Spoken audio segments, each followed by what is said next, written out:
Today we're going to talk about gear, we're going to talk about studio workflow, we're going to talk about the changes that we should all be constantly making to our studios, but most importantly, we're going to have some fun, because I think I want to do this differently. It's been a long time since I've spent way too long making a video just for my own creative juices, so let's switch it up.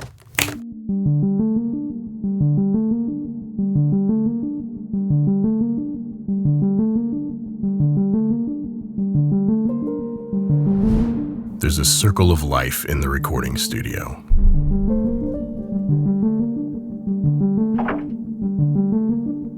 Things that you once treasured dearly don't get used as often anymore.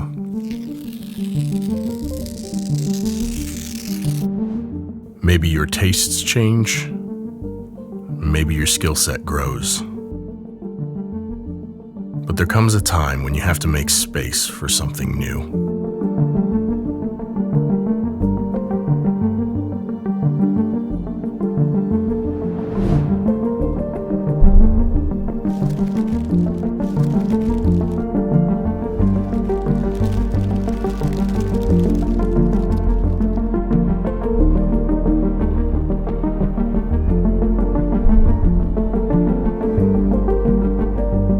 My TubeTech LCA2B is one of my prized possessions, but it's in desperate need of a service. I've now had it longer than any piece of studio gear that I own. It's one I'll take to the grave with me. I'll figure out where to put it when it gets back. The more important a piece of gear is, the closer I need it to be. Can't be leaning out of the sweet spot to make the most subtle of adjustments. It takes planning. Which piece of gear goes where? What is it that's most important for me to reach without moving my head? What piece of gear goes where on the patch bay? Will it be used for mix bus? For mastering? If so, it goes on the flock patch. If not, it goes on the switchcraft. Every time I rearrange rack gear, I do everything I can to avoid scratches and scrapes, which is affectionately known as rack rash. These rags always save me.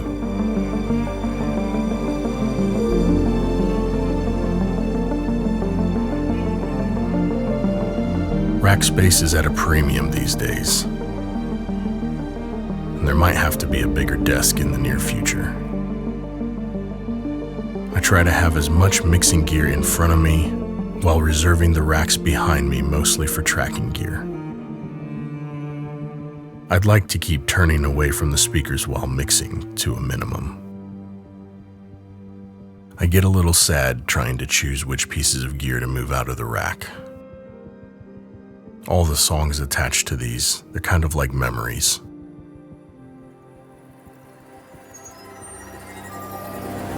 But every time I do this, I get a spark of inspiration.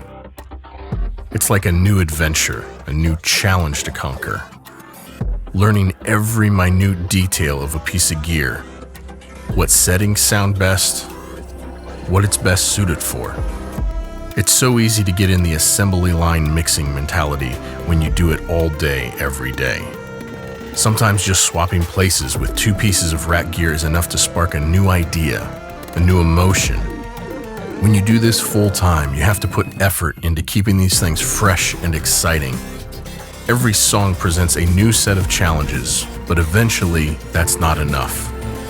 That's why I'm constantly refining my studio, searching for pain points that hinder creativity, the search for the ultimate collection of tools in the ultimate workflow locations, tools that are special. Boxes that have literal magic in them.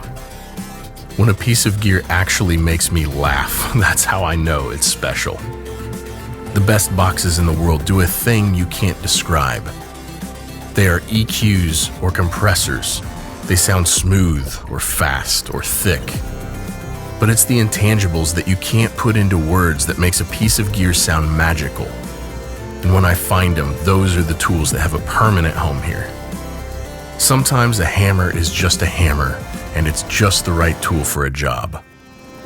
But sometimes that hammer does inexplicable things like it's straight out of a Harry Potter movie. And when you find it, it's a level up. There are links in the description below for every piece of gear you saw in this video.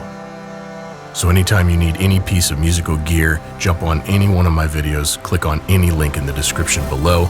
Once you're on the site, you can purchase anything you need. When you do that, it costs you nothing extra, but it goes a long ways to support this channel. Those links go to Sweetwater. Thanks to you guys for using the links in the description when you need to purchase anything. Thanks so much to Sweetwater for sponsoring this video.